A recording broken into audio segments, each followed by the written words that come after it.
De retour dans la tranche info sur Canal 10, place maintenant à l'échange et au débat dans notre focus. Et comme je vous l'ai dit en début de mois, tous les lundis du mois de mars, nous parlons de bien-être. Et vous voyez que l'actualité, franchement, c'est du n'importe quoi ces temps-ci. Donc autant trouver des petites solutions relaxantes pour ne pas trop éclater des durites là-haut. Et pour en parler en tout cas ce soir avec moi, je reçois Samantha Verdol qui est infirmière naturopathe. Bonsoir. Bonsoir. Nous avons également Elisabeth Sauvert, qui est consultante en relation d'aide selon la méthode Écoute ton corps. Bonsoir. Bonsoir. Alors, je ne connais pas du tout, donc je vais découvrir. Bonsoir également à Camille Barre, qui est sophrologue. Bonsoir. Tout à fait, bonsoir. Alors, j'ai oublié ce que c'est la sophrologie, donc vous allez nous faire un rappel. Je suis là pour ça. Exactement. Et nous avons donc Guillaume Culioli, qui est coach préparateur mental. Bonsoir à vous. Alors, on va se lancer directement dans le vif du sujet. On plonge direct. La naturopathie, concrètement, c'est quoi ? Alors la naturopathie, c'est une pratique qui permet en fait d'harmoniser notre hygiène de vie. Donc c'est comme si, moi j'aime bien prendre l'idée que notre corps c'est une terre et qu'en fonction de ce qu'on va planter, on aura un certain type de plantes. Donc plus on plante des bonnes terres, des bonnes graines, on aura du coup moins de troubles, moins de douleurs, moins de problèmes au niveau de notre corps. Voilà.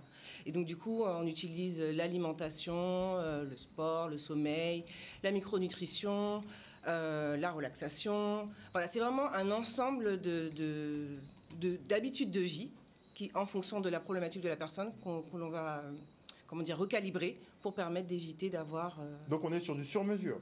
Oui. Concrètement. Concrètement. Donc vous établissez un peu des programmes c'est exactement ça. Avec les personnes qui doivent le valider. On en discute ensemble. En général, je leur explique le processus, je leur explique où je vais les emmener. Et après, en fonction, on voit qu'est-ce qu'ils sont capables de faire ou pas.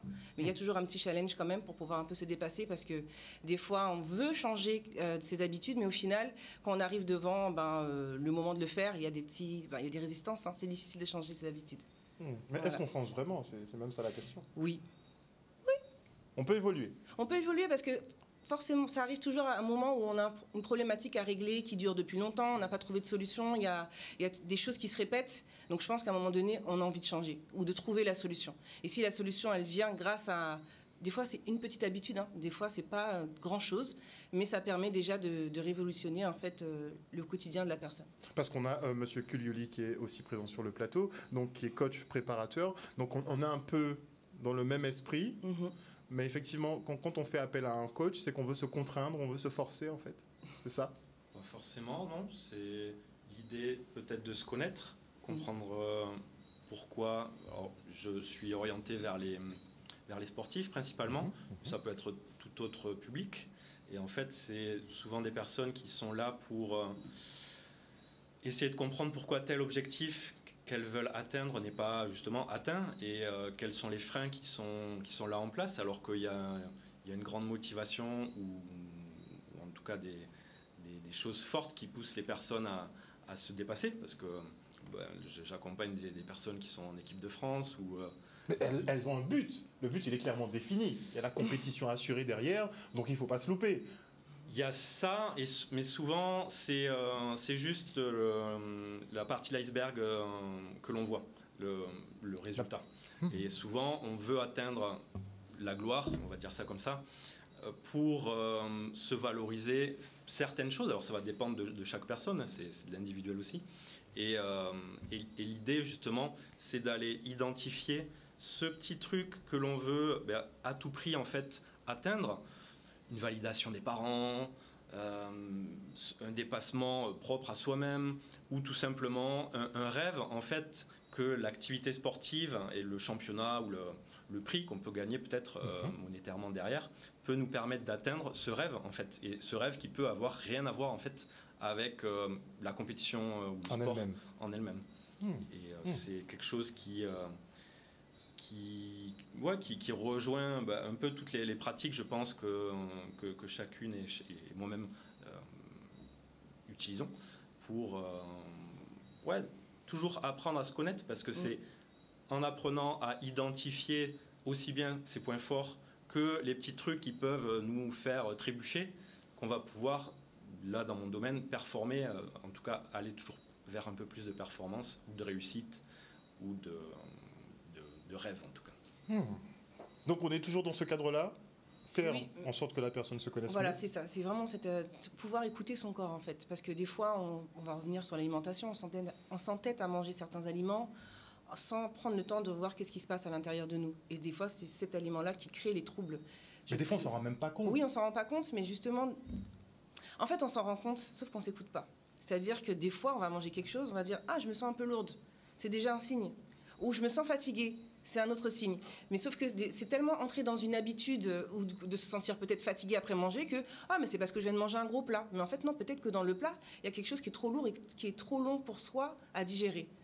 Et donc, c'est ce qui permet déjà d'avoir... La naturopathie permet ça, de vraiment être dans l'observation de soi. D'ailleurs, quand j'ai mes clientes, je leur demande d'avoir une observation de ce qu'ils mangent sans jugement, juste écrire « Voilà, aujourd'hui, j'ai mangé ça, j'ai mangé ça, j'ai mangé ça ». Pour voir, est-ce qu'ils constatent s'il y a des choses, des jours où ils se sont sentis plus fatigués, plus stressés, parce qu'on peut être stressé, on peut être très gris en fonction de ce qu'on a mangé. Donc, voilà. Parce que chaque être humain est particulier, on n'a pas les mêmes tolérances. On n'a pas du tout les mêmes tolérances. Il y a ceux qui peuvent consommer du lait à outrance, exactement. On a d'autres, c'est remonter acide direct. Exactement, on n'a pas ça revient sur le terrain en fait, c'est notre terre, en fonction de la qualité, on n'aura pas les mêmes résultats. Voilà. Donc on ne peut pas se permettre de tout manger en fonction du profil. Et on se rend compte effectivement des modifications peut-être plus quand on arrête un produit. Oui, très clairement. Moi, j'ai un bon exemple personnel. J'avais de l'acné qui ne finissait pas parce que j'allais chez le dermato. Une fois que j'arrêtais, ça revenait. Et à un moment donné, je n'étais pas encore naturopathe, mais je me suis tournée sur mon alimentation. Et c'est quand j'ai arrêté le lait que c'était réglé. D'accord. Voilà, très clairement. Voilà, il y avait plus ces problématiques. Donc il faut s'observer, il faut se connaître. Il faut se connaître. Il faut aussi s'observer, peut-être observer ses réactions, être attentif. Exactement. On est habitué en fait avec le système médical que je respecte, puisque je suis moi-même infirmière, mais d'être dépendant de ce que l'autre va nous dire, qu'est-ce que je dois faire, comment je dois faire, quel médicament prendre. On va se reposer sur le médecin. Voilà, le médecin ou les praticiens, sauf que on a quand même une responsabilité de pouvoir voir qu'est-ce qui se passe en nous réellement, dont l'intérêt de se reconnecter à soi et de vraiment se dire, on a toujours des petits signes quand il y a quelque chose qui ne nous va pas, qui n'est vraiment, c'est indéniable. Ouais. Est-ce que n'importe quel être humain peut atteindre un stade de joueur professionnel, par exemple ? S'il est bien accompagné, évidemment. Alors non, parce que, comme elle disait, il y a un terrain, il y a une génétique. Donc il faut déjà les prédispositions. C'est ça, il y a une génétique, on ne sera pas tous des Teddy Riner, surtout si on commence à 30 ans. Voilà, je ne sais pas à quel âge il a commencé. Et non, il y a des prédispositions, surtout aujourd'hui où le sport a pris quand même beaucoup d'ampleur. Donc il y a une concurrence assez phénoménale sur toute la planète. Il y a quelques peut-être décennies, ça aurait été plus facile à tout un chacun de pouvoir passer devant les autres. Et aujourd'hui, il y a donc cette génétique et qui ne suffit pas. Et justement, Teddy Riner est un très bon exemple d'athlète qui s'est accompagné alors lui, c'est pas d'une préparatrice mentale, c'est carrément d'une psychologue, je crois bien. Et assez tôt, en fait, à la fin de son adolescence, il a commencé à s'orienter vers une spécialiste qui, il le dit lui-même, qui lui a permis d'atteindre ce haut niveau. Alors, je ne connais pas son histoire personnelle. Néanmoins, c'est difficile de savoir si il n'avait pas été voir cette personne. Est-ce qu'il n'aurait pas réussi jusqu'à atteindre ce niveau-là? On peut pas dire. Néanmoins, voilà, il y a des conditions qui font que c'est quand même plus facile quand on a la bonne génétique et qu'on a le bon accompagnement parental aussi. C'est quelque chose d'assez important. Donc il faut une espèce d'équilibre, pour aller plus vite, un équilibre mental en fait. Il faut vraiment un environnement, un cadre qui soit approprié. Oui et non. Après, on a des personnes en face de nous qui sont chacune avec leur histoire, totalement différentes. Il y en a qui vont vivre des drames dans leur plus tendre enfance et qui, par un sursaut de résilience, comme on dit aujourd'hui, vont atteindre des sommets, et toutes seules en fait. Et d'autres qui vont plus avoir besoin d'être accompagnés parce que ça fait partie de leur chemin. Donc encore une fois, ce serait trop restrictif d'enfermer. Il faut à tout prix faire la préparation mentale. Néanmoins, on se rend compte qu'aujourd'hui, dans le milieu sportif, il y a la préparation physique, bon, ça, il n'y a pas de secret. En revanche, la préparation mentale est un plus. Voilà. Et on ne peut pas faire que de la préparation mentale et enlever le physique, ça ne marche pas par contre. Il faut combiner vraiment les deux. Il faut combiner les deux. Est-ce que le mental peut plus pousser le corps? Oui et non. Ça va dépendre de la problématique rencontrée. Et ça va... après, c'est difficile à expliquer sans prendre de cas particuliers, mais... on veut bien des exemples, hein. On veut même des noms. On veut bien des exemples. Ça ne nous dérange pas du tout. Typiquement, une personne qui fait de la compétition et qui débute, ou même des personnes qui pratiquent depuis un petit moment, en fait, n'ont pas mis en place de routine dans leur pratique avant un combat de boxe, par exemple. Et l'invitation, après, c'est pareil, on en discute avec la personne, voir ce qu'elle peut mettre en place, qu'est-ce qui la motiverait à mettre en place cette routine aussi. Donc là, on parle d'objectifs, ce genre de choses. Et la routine va lui permettre de se tourner vers elle-même. Donc là, on est plus avec des personnes qui sont plus introspectives, qui ne font pas de grands éclats à la McGregor. Et ce genre de personnes, elles vont avoir besoin d'une espèce de cocon. Donc, par exemple, le boxeur, c'est pendant qu'il va bander ses mains, il va rentrer dans sa bulle, il va lasser ses chaussures, mettre ses chaussures, mettre ses habits, enfin, dans le bon ordre, tout ça. Et ça va lui permettre d'être focus sur ce qui se prépare. On va utiliser aussi des respirations, comme on utiliserait en sophrologie ou en naturopathie ou autre.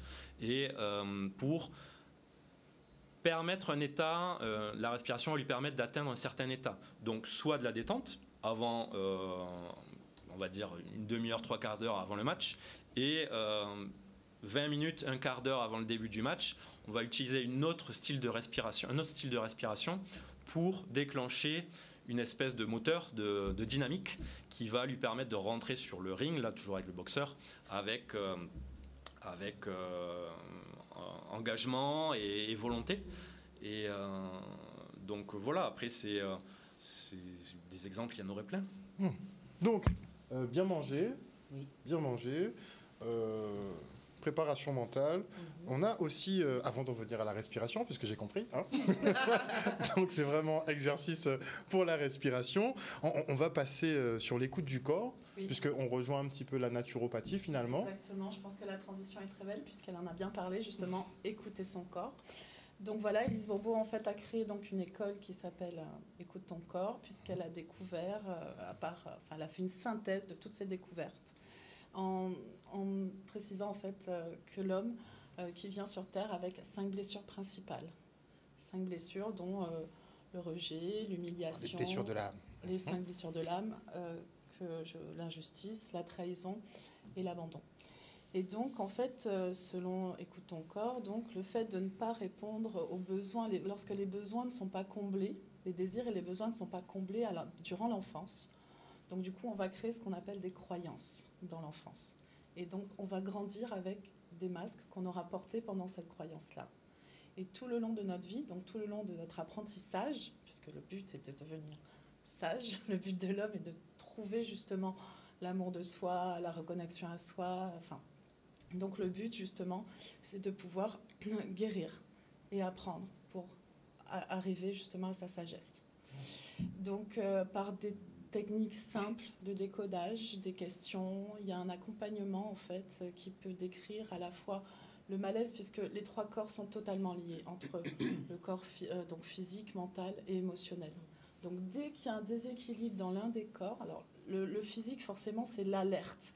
C'est l'alerte, c'est le, comment on dit, le gyrophare, le warning qui dit attention, attention, il y a un problème émotionnel ou mental, peu importe. Il y a quelque chose, il y a un blocage. Donc là, du coup, le fait d'aller mettre la lumière dans la croyance, d'aller faire en fait une démarche vers soi, de se reconnecter à soi, d'apprendre à s'aimer, d'apprendre chaque jour en faisant des petits pas avec compassion, patience, en faisant vraiment, en se prenant en compte. Et pour vous, ce seraient les blessures ce seront ces 5 blessures qui font qu'on est un peu dans le rejet de nous-mêmes, parce qu'on doit apprendre à s'aimer quand même. Hein. C'est quand même. C'est ça, apprendre à s'aimer. Donc elle accompagne en fait dans toutes ces techniques en fait à apprendre à s'aimer en guérissant nos blessures. Alors, comment on guérit? On ne veut pas tout savoir, puisqu'on imagine bien. Très très loin. On imagine bien. Mais est-ce qu'on peut avoir une petite technique? Oui, alors écoutez, il y a la technique en fait, par exemple, la technique pour décoder en fait un malaise et une maladie. Donc du coup, par le biais d'une situation, donc on arrive en fait à trouver la croyance de l'enfance. Donc c'est vraiment toujours sous forme de questions. Donc un exemple précis. Un exemple précis. On ne va pas tester sur l'un d'entre nous. Hein. Je pense qu'on va s'abstenir. Par exemple, si on parle de maladies qui peuvent être assez graves, qu'on peut nommer aujourd'hui comme le cancer, par exemple, donc c'est lié vraiment à la blessure du rejet. En fait, c'est la blessure du déni. Plus on est dans le déni, plus on ne reconnaît pas le jugement qu'on a eu pour son parent du même sexe, plus en fait on rentre dans une colère intérieure refoulée, et donc du coup ça crée ce qu'on appelle dans l'organisme en fait des cellules qui se détruisent entre elles. Mmh. Donc c'est vraiment très lié à l'aspect mental et émotionnel. Donc comme on nous a pas appris à ne pas culpabiliser, donc puisque la culpabilité c'est vraiment le problème humain général, c'est ce qui nous porte toujours dans le jugement à voir ce qu'il y a de bien et de mal. La culpabilité, ce serait un peu un poison qui nous ronge vraiment de l'intérieur. C'est ça. Donc plus on va rentrer dans l'acceptation. Donc il y a 3 phases. Donc on commence par la responsabilité. Donc on est vraiment responsable de tout ce qui nous arrive dans nos vies. On arrête de se défausser sur les autres, de toujours chercher un coupable. Hein. Mais on n'est pas coupable. On est responsable, mais pas coupable. Attention, c'est vraiment très important. Parce qu'il y a la culpabilité, justement. Donc on prend notre responsabilité. Si par exemple un voisin nous crie derrière ou nous crie dessus, on va aller d'abord chercher en nous pour savoir qu'est-ce qui en nous fait qu'on est avec nous-mêmes en colère, d'où vient cette colère en nous en fait, après quoi on est en colère après nous, avant d'aller essayer de mettre la faute sur le voisin. Ah mais ça c'est très compliqué. Hein. Ouais. On dit ça comme ça sur le plateau là comme ça, mais c'est extrêmement compliqué. C'est le problème que je disais. Parce que on voit très bien chez les voisins, mais très peu sur notre palier. Ouais. C'est un exercice vraiment qui est très complexe. Et donc le deuxième plan c'est l'acceptation, donc accepter justement. Et puis en fait donc après la réconciliation. Donc du coup il y a en fait une étape vraiment de responsabilité qui se met en place et de reprendre son pouvoir et sa création. Mais moi, ce que je retiens, c'est qu'à partir du moment où on assume ce qu'on fait, on a déjà passé un cap. C'est déjà la première chose, c'est la conscience, c'est la prise de conscience de ce qui se passe dans la situation. Et bien entendu, il faut qu'on arrête de se défausser sur les autres. Une situation à la fois. Une situation à la fois. On peut pas gère un souci à la fois. Une chose à la fois. Toujours. Très important. Parce que vous travaillez, vous avez l'air de pas que travailler la nourriture. Hein. Non, pas que la nourriture. Il y a un travail complémentaire derrière. Oui, enfin, c'est un ensemble en fait. C'est vraiment un ensemble. Et effectivement, le fait de dire qu'on traite une chose à la fois, pour revenir sur vraiment le corps purement et simplement, si quand on équilibre quelque chose, des fois ça déséquilibre ailleurs. Donc si on s'amuse à tout faire en même temps, on ne va pas comprendre qu'est-ce qu'il faut à nouveau recorriger. Donc c'est important vraiment de partir d'un point A, puis un point B, puis C, etc. en fonction des multiples problématiques qu'ils peuvent avoir. Donc je la rejoignais dessus en fait. C'est ça, et puis en fait apprendre vraiment à répondre à nos vrais désirs et nos vrais besoins. En fait, il y a l'avoir, le faire et l'être. Plus on va rentrer dans l'être, la reconnexion au soi en fait, à l'être, plus on va retrouver notre liberté, puisqu'on va se centrer sur nous, plus sur le voisin ou sur celui qui est en face. On se pose la question de ce qu'on a besoin dans l'instant. Parce que souvent, c'est même pas quels sont nos vrais besoins, nos vrais désirs. Du tout, on ne nous l'a pas appris, tout simplement. Donc c'est vraiment la société un peu qui a déterminé tout ça, et nous on ingurgite. C'est ça, l'éducation. Et l'éducation aussi beaucoup. La morale, tout ce qui est bien et mal, en fait, notion de bien et de mal. Donc il faut se libérer un petit peu de toutes ces emprises-là, et se prendre en considération, tout simplement en fait. C'est ça, se libérer. Et se parler à soi-même un petit peu. Oui. Beaucoup même, très certainement. Alors, On a donc l'alimentation, Oui. on a le mental, Oui. on a certains travaux qu'on peut effectuer sur soi-même, effectivement, pour se reconnecter à soi. Et on a, alors maintenant que je sais ce que c'est, c'est super important. Ouais. Le souffle, ben, de toute façon, on ne respire pas, on est mort. Ça, c'est clair, net et Ça, précis. on a le souffle et l'esprit. Souffle et l'esprit. Alors, Ouais. dites-nous, qu'est-ce que la sophrologie, vraiment? La sophrologie, c'est une méthode psychocorporelle. En fait, on allie le corps et l'esprit. Et c'est pour ça qu'on se rejoint avec Guillaume, parce que dans la sophrologie, on fait de la préparation mentale, mais je laisse cette part à Guillaume. D'accord. Euh, et donc, en fait, on va utiliser des exercices de visualisation, de respiration, qui vont permettre d'arriver dans des états. En fait, chaque personne a des ressources en soi.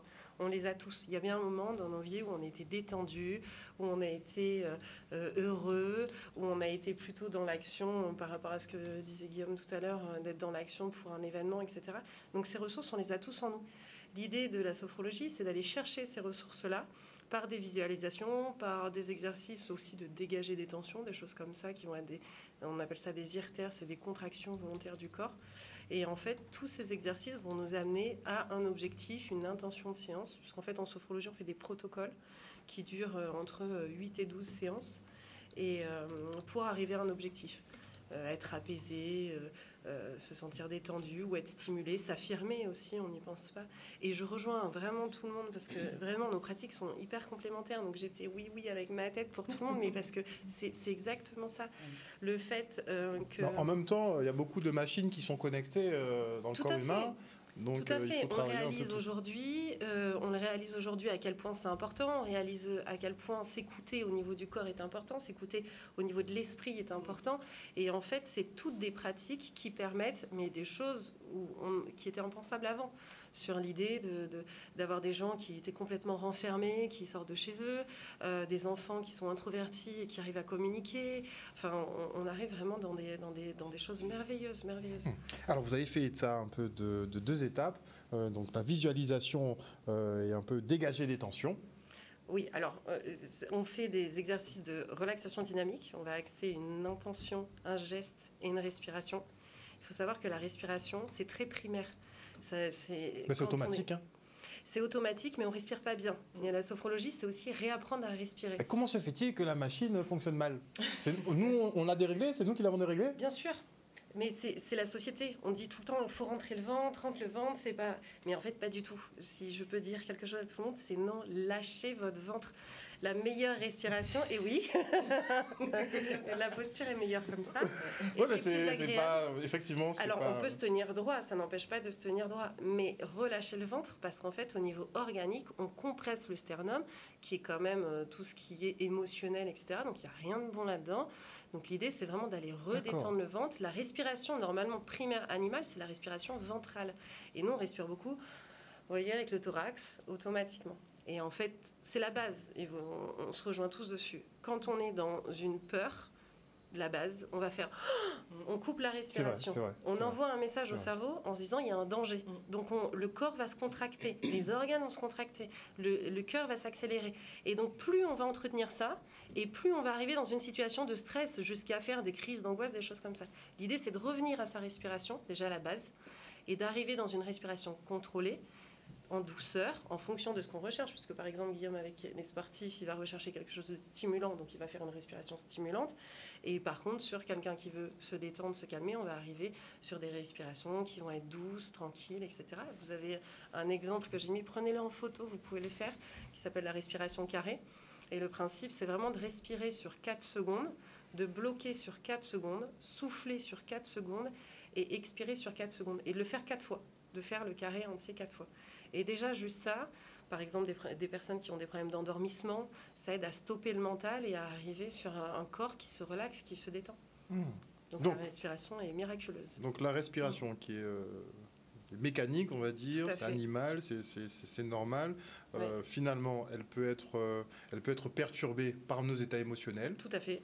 Et donc, il faut pouvoir se concentrer suffisamment. Prendre conscience, déjà faire un travail quotidien, 2 minutes de respiration par jour, mais faire un travail quotidien pour redétendre. On a tellement l'habitude d'être tendu, donc de redétendre le ventre et d'arriver sur une respiration ventrale qui soit totalement quotidienne. Donc respiration ventrale, mais il n'y a pas de nécessité inspirer par le nez, expirer par la bouche. Alors, en sophrologie, on utilise inspirer souvent par le nez à 90% du temps et expirer par la bouche. Mais par exemple, au yoga, ça va être inversé. Donc ça dépend vraiment, encore une fois, de ce qu'on recherche. Mais je me permets de faire une parenthèse parce que du coup, je rebondis un petit peu sur ce que tu as dit. J'ai trouvé ça super intéressant. Je suis passionnée par cette émission.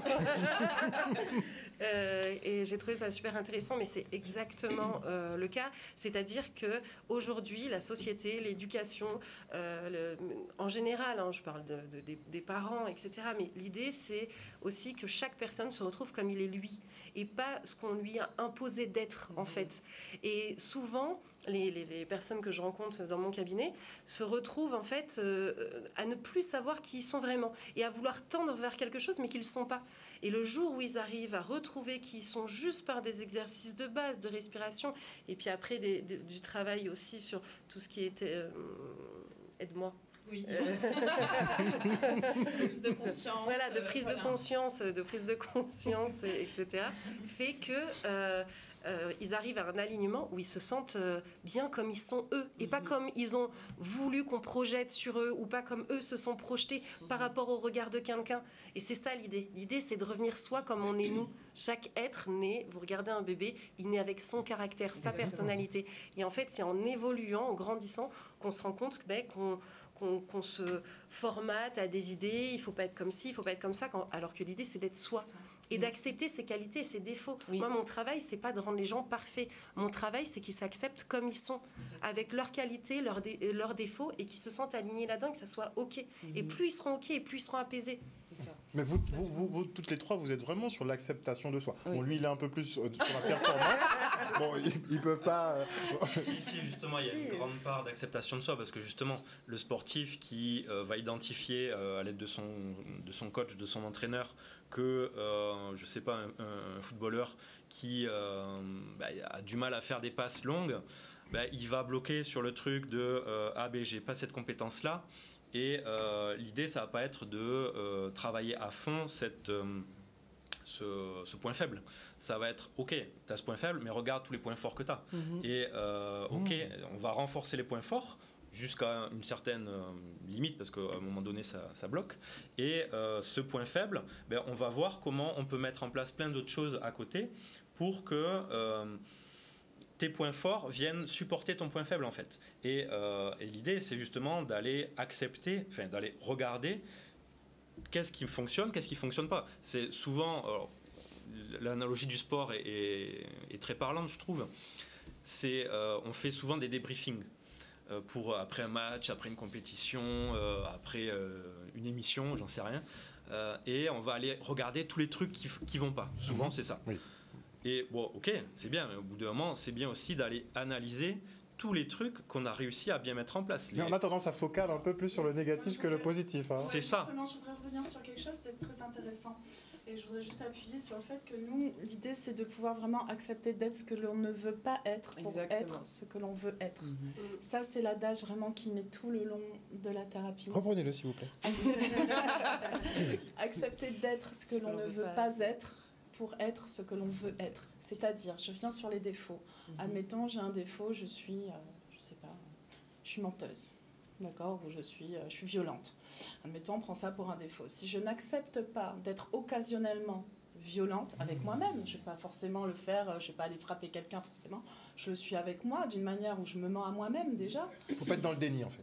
Non, attention, c'est juste accepter le défaut, c'est-à-dire reconnaître, accepter d'être violent avec soi, occasionnellement, fait qu'en fait, on ne cherche plus à se focaliser sur le ne pas être. Vous voyez ce que je veux dire ? En fait, plus on cherche à ne pas être un défaut, plus on va l'être. Parce qu'on crée par la pensée en permanence. C'est un peu le principe de l'interdit, on est attiré par ça. On crée par la pensée, c'est-à-dire qu'on est focalisé parce qu'on ne veut tellement pas. Par exemple, le contrôle. En fait, c'est un problème du contrôle. Tant qu'on cherche à contrôler et qu'on n'est pas dans l'acceptation, on contrôle. Par exemple, on ne veut pas ci, on ne veut pas ci. Du coup, ça arrive. Parce qu'on est focalisé sur on ne veut pas. L'idée, c'est d'accepter ce qu'on ne veut pas pour devenir ce que l'on veut, en fait, ce que l'on est vraiment. Ça va ? Vous voulez rebondir ? Mais c'est tout à fait ça. En fait, l'idée, c'est d'être OK avec ses défauts, d'être en colère. Par exemple, j'ai beau être sophrologue, il m'arrive des fois d'être en colère, d'avoir besoin d'extérioriser. Je suis thérapeute, j'ai toutes les clés, il n'y a pas de souci, mais je ne souhaite On m'a dit qu'en général, les thérapeutes, ils ont des thérapeutes. Hein. Oui, mais on doit. C'est à la base, enfin, c'est recommandé, C'est dans la le base. sens où pour évacuer tout ce qu'on emmagasine. Parce que vous êtes des êtres humains aussi. Mais donc tout à fait. Il Alors, faut moi, évacuer moi, aussi. je suis comme tout le monde, avec mes qualités, mes défauts. Je les assume pleinement. Mais l'idée, par exemple, c'est la colère, c'est de dire, des fois, ouais, j'ai ce besoin parce que j'ai emmagasiné, j'intériorise pas beaucoup, mais j'ai vécu quelque chose qui m'a pris un petit peu. Mais cette colère-là, je suis OK avec. Donc ça va pas ressortir où je vais aller crier sur les gens, des choses comme ça. Ça va ressortir sur le fait de dire, OK, je suis en colère, je l'extériorise d'une certaine manière, je fais quelque chose pour l'extérioriser et ça passe.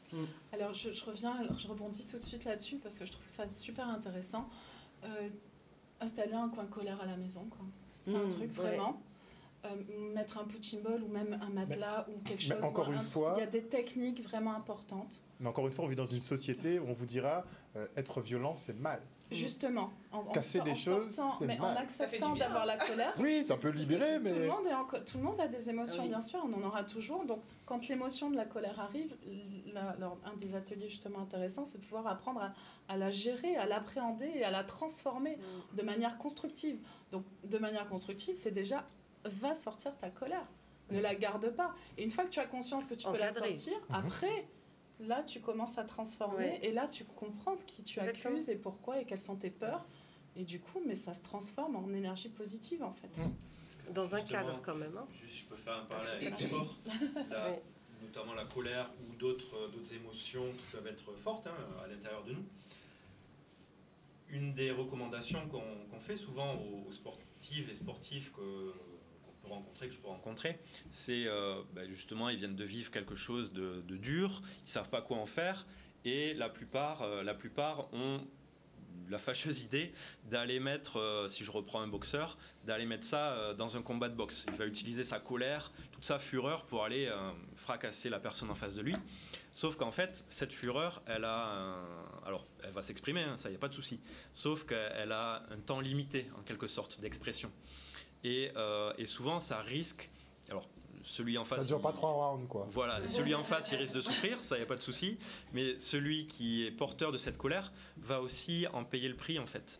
Et typiquement, alors c'est souvent on fait plus d'entraînement que de compétition en général. Et dans les entraînements, par exemple, et comme... créer un espace d'expression dans sa maison, mais dans un entraînement ça peut se faire aussi, ou dans une école, c'est ok, là on décide, et ça encore une fois tout le monde peut le faire, c'est je suis en colère, ok, ben, tu prends 5 minutes et tu utilises le moyen que tu veux en te sécurisant, l'idée c'est pas de se faire mal non plus, et tu vas exprimer ta colère en courant, en faisant un sprint, en tapant contre un sac, un coussin ou quoi que ce soit, en criant. Et en fait, c'est juste de permettre à cette émotion d'être exprimée. Parce que, alors, je ne suis pas que préparateur mental, je me suis formé en médecine traditionnelle chinoise aussi, je suis prof de Qigong. Et dans les arts orientaux, on nous apprend à vivre toutes ces émotions en fait. Et que c'est un cycle et qu'on doit traverser, qu'il est important de traverser ce cycle tout au long de notre journée, plusieurs fois par jour. Et l'idée, c'est pas d'être tout le temps 100% focus dans la joie, parce qu'au bout d'un moment, ça blesse l'énergie interne, ça fatigue, tout simplement. Fou rire, au bout de 5 minutes, un fou rire... ça fait mal. Ça fait mal. Voilà, oui. Et pareil pour la colère, pareil pour la tristesse ou d'autres émotions. En fait, l'idée, c'est de pouvoir les exprimer pour que l'émotion suivante puisse apparaître en toute quiétude, en fait, et plénitude. Une espèce de nettoyage. On évacue. Oui, de laisser la place, en fait. L'idée, c'est de laisser la place pour accueillir autre chose. On a tendance, je rebondis dessus parce que c'est tellement actuel, mais on a tendance à dire aux enfants, mais aussi aux adultes, ah non, mais faut pas crier, faut pas s'énerver, faut pas... Mais en fait, s'il faut, alors il y a un cadre, on tape pas sur les autres, voilà, il y a un cadre, mais il y a des solutions pour laisser ça s'exprimer et pouvoir laisser la place à autre chose. Si un enfant, il arrive de l'école et qu'il est énervé, amusez-vous avec lui, faites-le crier, il y a des super exercices de sophrologie, j'en poste plein, allez-y, mais vraiment il ne faut pas le frustrer dans le fait, enfin, si vous êtes énervé, vous rentrez à la maison et qu'on vous dit chute, je peux vous assurer que vous allez exploser. Et ben c'est le même principe, accorder un temps qui soit 5 minutes, ça suffit. Et même à crier, vous allez voir qu'après, il va être tout détendu. Quoi. Donc, parce que souvent, quand on est un peu fâché ou qu'on a certaines émotions, on va utiliser un peu l'expression respire. Calme-toi, respire. Oui, redescends, respire. Alors, respire, ça peut être respirer, ça aide quand même. Il faut pas. Mais après, ça peut être mal accueilli si la personne n'est pas prête à entendre ça.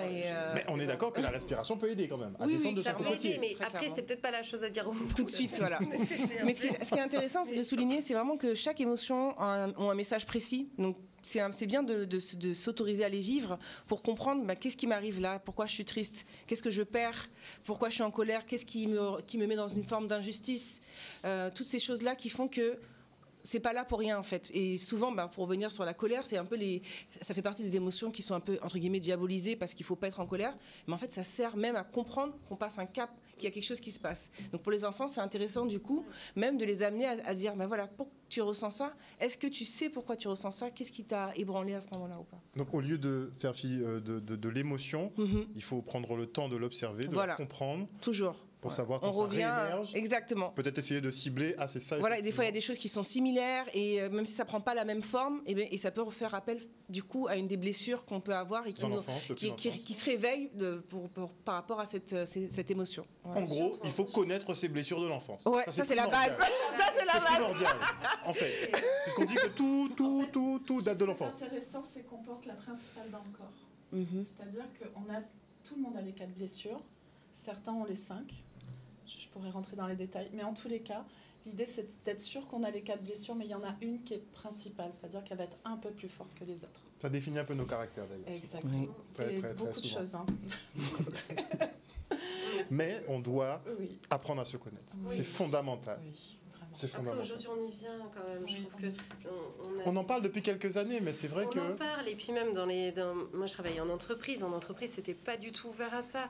Je veux dire, la cohésion d'équipe, la communication, l'écoute des émotions de chacun, et d'être dans le respect de l'émotion de l'autre, en fait, d'être dans le respect de lui, oui, il vit ça, c'est OK.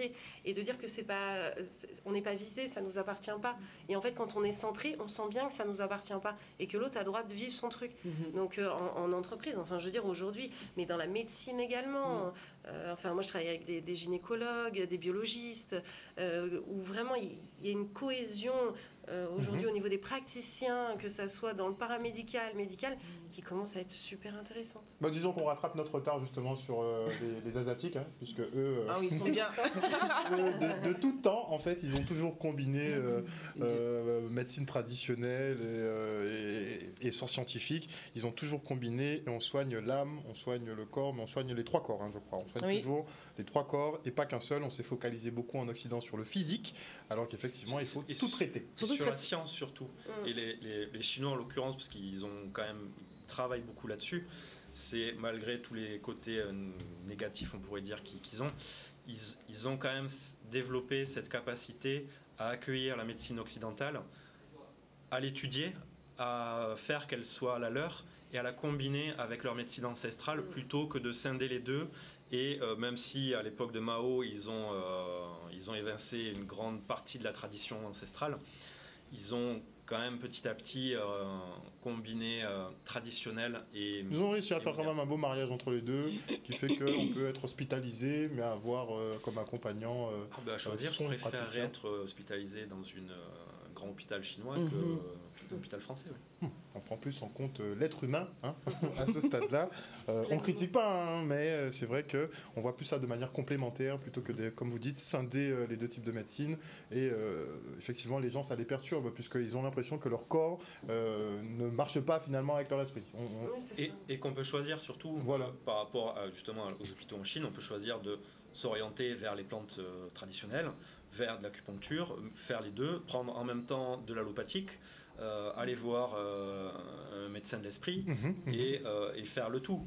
Et juste, je rajouterai cette chose-là, c'est que on voit souvent justement ces approches médicales traditionnelles comme allons-y de la fausse médecine, de la fausse science. Exactement.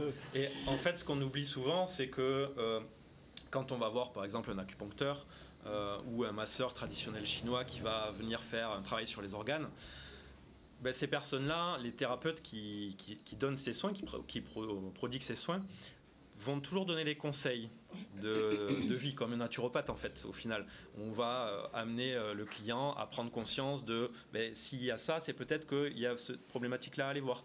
Et en fait, l'idée, c'est encore une fois d'aller se prendre en charge. Et c'est ça. Ben, traditionnellement, on le faisait, même le rebouteux dans les petits villages, ici ou ailleurs, il disait bien, mais regarde ce que tu as mangé. Et c'est pour ça que... On a juste perdu des bases. Surtout ne pas attendre Rapidement pour la fin. Le dernier moment, en fait. Parce que souvent, quand on est malade, en fonction de comment on a eu l'hygiène de vie, le corps est plus impacté. Alors que si on a anticipé certaines choses, eh ben, on est moins malade, du coup. Dans tous les cas. Voilà. En tout cas, s'écouter soi, oui. Maximum d'introspection, en apprendre toujours plus sur soi-même, s'accepter, respirer correctement. Bon, déjà, il faut apprendre, hein, puisque c'est automatique, mais s'observer beaucoup, ne pas se laisser influencer, trop influencer par ce monde. En fait, il faut accepter ce qui vient, même si on se laisse influencer. On est ce qu'on est, en fait. Dans tous les cas, et on ne changera pas tant que ça. On ne change pas dans le fond. On peut améliorer, hein, mais on ne change pas dans le fond. On reste ce qu'on est. En tout cas, merci beaucoup à vous tous et toutes d'être venus sur ce plateau, nous parler un peu de ces méthodes un peu plus singulières que ce qu'on nous présente habituellement, mais qui peuvent effectivement permettre un travail sur soi et de se sentir bien. Merci encore. Merci. Une bonne soirée à vous à l'écoute des programmes de Canal 10. N'hésitez pas à essayer, hein, vous pouvez essayer toutes leurs disciplines, sophrologie, on a préparation mentale, on a effectivement la méthode écoute ton corps et on a la naturopathie parce que c'est important de savoir ce qu'on mange. On en parle depuis quelques années, c'est très très important. En tout cas, on est dans un bon virage. Merci à vous pour le travail que vous opérez et je vous souhaite bonne continuation. À demain tout le monde.